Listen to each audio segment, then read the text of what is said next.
Differential equations constant coefficient. Linear differential equation constant coefficient का मैंने basic बता दिया था। बेसिक बताने के बाद सीएफ बता दिया था। सीएफ कैसे निकालते हैं, सीएफ निकालने के बाद आपको पीआई पूरा क्वेश्चन बता रहा हूँ। पीआई कैसे निकालते हैं, सबसे पहले हम निकालते हैं यहाँ पे इसका ऑक्सिलरी इक्वेशंस। जैसे आप डायरेक्ट करेंगे इसको हम ऐसे लिख सकते हैं D square minus 5d plus 6 bracket closed y equal to E की पावर 4x। ठीक, 4x लिखने के बाद यहाँ पे हम लिखते हैं ऑक्सिलरी इक्वेशंस। ऑक्सिलरी इक्वेशंस जैसे लिखेंगे तो ऑक्सिलरी इक्वेशंस लिखने के बाद यहाँ पे d को हम किसी कांस्टेंट नंबर में कन्वर्ट कर देते हैं। तो यहाँ पे m में कन्वर्ट कर रहे हैं तो यहाँ पे हो जाएगा m square minus 5m plus 6 equal to 0 हो जाएगा। इसके हम फैक्टर कर लेंगे। जैसे आप फैक्टर करेंगे तो फैक्टर देखिए क्या हो जाएगा, एक हो जाएगा यहाँ पे m माइनस 3 और m माइनस 2 इक्वल टू 0 हो जाएगा। तो यहाँ पे हमारे पास m इक्वल टू क्या आ जाएगा 3, 2 ये आ जाएगा। तो यहाँ पे हमारे पास CF क्या निकलेगा, CF की बात कर रहा हूँ, CF निकल जाएगा हमारे पास C1 e की power 3x plus C2 e की पावर 2x। ठीक, ये निकलने के बाद अब आते हैं हमारे पास पीआई। ठीक, पर्टिकुलर इंटीग्रल्स मतलब हमारी इसके इंटीग्रल करने के लिए। तो यहाँ पे लिखने का तरीका बता रहा हूँ। सबसे पहले लिखेंगे इक्वल साइन बनाएंगे 1 अपॉन जो हमारे पास ये दिया है, ये फैक्टर्स आए, फैक्टर लिख सकते हो, इसको लिख सकते हो किसी एक को। तो हम लिखते हैं यहाँ पे m square minus 5m plus 6 into जो हमारे पास q दिया होगा e की पावर 4x।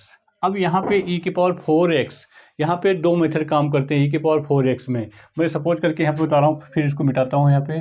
ठीक है, यहाँ पे e की जो हमारे पास ये कोफिशिएंट नंबर है, ठीक है, इसको m के जगह पे रख देना है, m के स्थान पे पुट कर देना है m इक्वल टू के पे।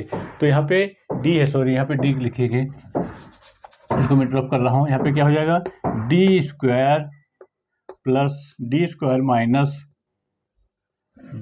माइनस 5d प्लस 6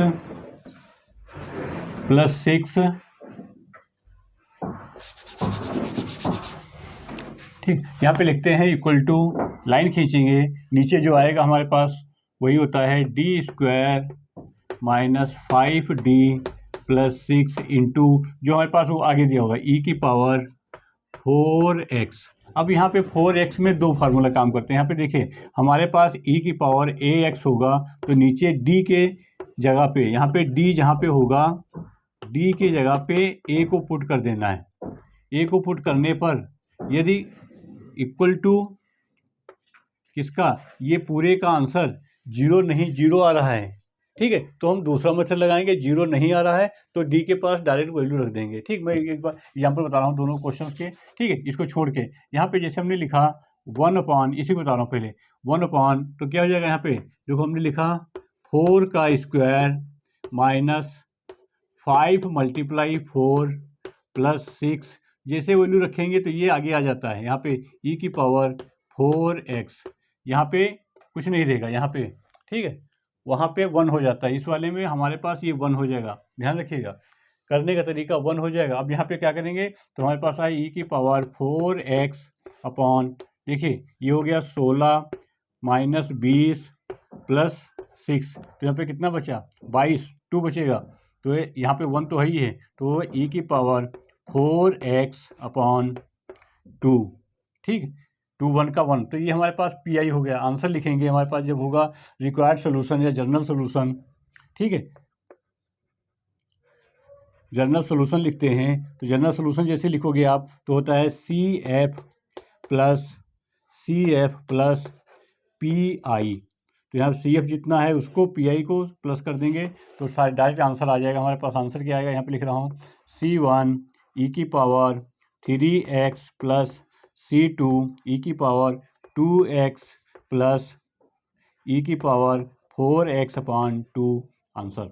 ठीक, y इक्वल टू आएगा, ये आंसर आ जाएगा। अब मैं बता रहा हूँ यहाँ पे यदि 0 आ जा रहा है, यहाँ पे जैसे हमने क्या किया, यहाँ पे दूसरा क्वेश्चन जैसे हमने लिया, यहाँ पे e की पावर 2x है अपॉन आ गया डी स्क्वायर माइनस 4।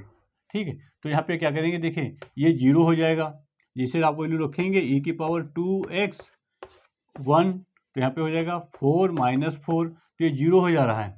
इस कंडीशंस में हम यहाँ पे ये रूल्स नहीं लगाते हैं, नेक्स्ट रूल लगाएंगे। ठीक है, इस कंडीशन में ये रूल का यूज नहीं करते हैं। अगले कड़ी में बताऊंगा अगला क्वेश्चन इसके अकॉर्डिंग कैसे लगाते हैं, वहाँ पे विशेष ध्यान रखिएगा। ठीक है, वहाँ पे मैं हिंट दे देता हूँ, वहाँ पे ऐसी कड़ी में क्वेश्चन जो आ जाता है हमारे पास 0 हो जाता है, उस कड़ी में क्या करते हैं, डी के साथ माइनस जो ऊपर नंबर दिया होगा, डी के साथ प्लस के माइनस प्लस के साथ, डी के साथ प्लस के साथ सेम साइन रखेंगे, सेम साइन, यानी कि यहाँ पे जो 2 है तो 2 लिखेंगे, यदि -2 है तो -2 लिख देते। ठीक है, ये नंबर रहेगा डी के साथ सेम साइन रहेगा, उसी में प्लस होगा तो प्लस, माइनस होगा तो प्लस माइनस, डी के साथ उसको जोड़ घटा देंगे, उसके बाद सॉल्व करेंगे, फिर क्वेश्चंस लगाएंगे। आई होप समझ में आया होगा। मैं इसके क्वेश्चंस कराऊंगा, पहले ही क्वेश्चन ये करा दिया, इसी का दूसरा क्वेश्चन करा रहे हैं। आप लोग देखिए, बहुत अच्छा क्वेश्चन है, कई बहुत अच्छा क्वेश्चन दे रखा है, एक बार देखिएगा समझिएगा। क्या कह रहा है, यहाँ पे क्वेश्चन कह रहा है डी स्क्वायर ब्रैकेट में डी प्लस 1 का होल स्क्वायर, फिर ब्रैकेट दे रखा है D square plus 1 D square plus 1 plus D का whole square Y D X. ठीक है, तो यहाँ पे ऑक्सिलरी क्वेश्चन जैसे हम लिखेंगे तो हमारे पास क्या हो जाएगा, इसको ऑक्सिलरी क्वेश्चंस को कन्वर्ट करेंगे, जैसे कन्वर्ट करोगे आप ऑक्सिलरी क्वेश्चंस को कन्वर्ट करते हैं, हमारे पास हो जाएगा एम स्क्वायर ब्रैकेट में एम प्लस 1 का होल स्क्वायर ब्रैकेट में M square plus M plus 1 का होल स्क्वायर इक्वल टू 0। ठीक, वहाँ पे ये हट जाता है इक्वल टू 0। अब देखिए m यहाँ पे है तो m इक्वल टू 0 कामा 0 दो बार, इस m के लिए m 0 यहाँ पे आ जाएगा। देखिए m प्लस का होल स्क्वायर इक्वल टू 0, इसका होल स्क्वायर खोलेंगे, होल स्क्वायर खोलिए, या इसको इसे ले सकते हैं, देखो m प्लस 1 इक्वल टू 0, तो यहाँ पे आ जाएगा m बराबर -1 कामा -1, दो इसके रूट्स आए, दो इसके, तो यही रूट्स लिख देता है यहाँ पे, एक पास लिखते जा रहा हूँ, m बराबर 0 0, फिर आया -1 ठीक। अब आता है हमारे पास क्या बचा, ये नंबर यहाँ पे, ये हमारे पास अगला है m square plus m plus 1 का होल स्क्वायर। ठीक है, होल स्क्वायर है तो इसको होल स्क्वायर पहले नहीं, पहले हम एक क्वेश्चन दो बार है ना, इसको ऐसे लिख सकते हैं, देखो m square plus m plus 1 m square plus m plus 1 बराबर 0। इसमें बाबा लगा देंगे, बाबा जैसे लगाएंगे a बराबर 1, b बराबर 1, c बराबर 1। ठीक, तो बाबा लगाएंगे, बाबा क्या होता है, minus b plus minus under root B square minus 4ac upon 2a।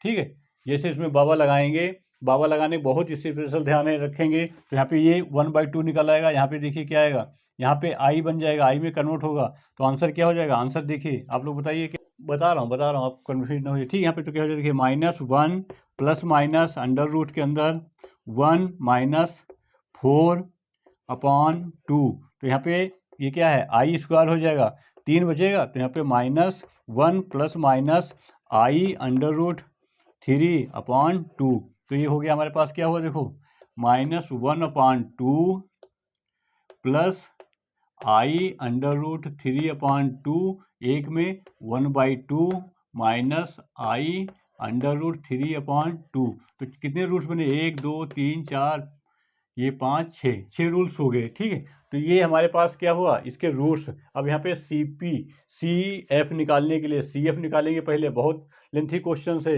CF निकालने का, CF जब तक नहीं निकालेंगे क्वेश्चन नहीं लगेगा, तो इसको रफ करके CF निकाल के बता रहा हूँ।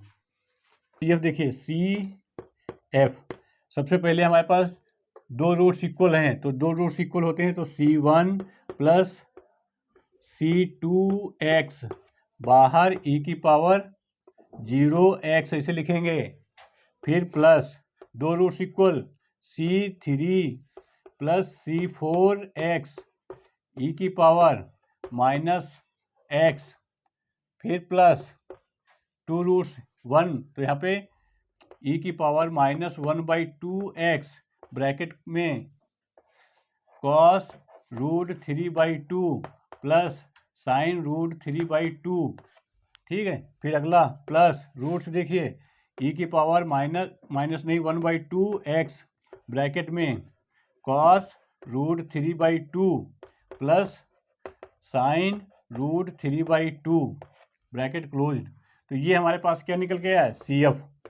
इतना लंबा CF है, ध्यान रखिएगा, CF बहुत बड़ा आया है इसमें। अब निकालेंगे PI की हमने बताया PI जैसे लिखेंगे PI equal to 1 then number, ये यहाँ पे पूरा लिखेंगे तो हमारे पास d² ब्रैकेट में d+1 का होल स्क्वायर ब्रैकेट में d² प्लस d+1 का होल स्क्वायर e की पावर x 1 रख देंगे, जैसे 1 रखेंगे PI इक्वल टू 1/1 ब्रैकेट में 2 ब्रैकेट में 1 2 3 e की पावर x, तो यहाँ पे निकल गया 6 e की पावर x/6। इसमें प्लस कर देंगे, यहीं पे यहाँ पे प्लस कर रहा हूँ आंसर में, ठीक है। ये यहाँ से आंसर है इतना, देखे ये इसमें प्लस कर दिया, कितना है x की पावर e की पावर x/6 आंसर। बहुत अच्छा क्वेश्चन है, PI निकालने के लिए विशेष ध्यान रखेंगे। आगे अगली वीडियो में करा रहा हूँ कॉस साइन आता है, उसके लिए PI कैसे निकालते हैं। देखते रहिए मेरी वीडियो, धन्यवाद।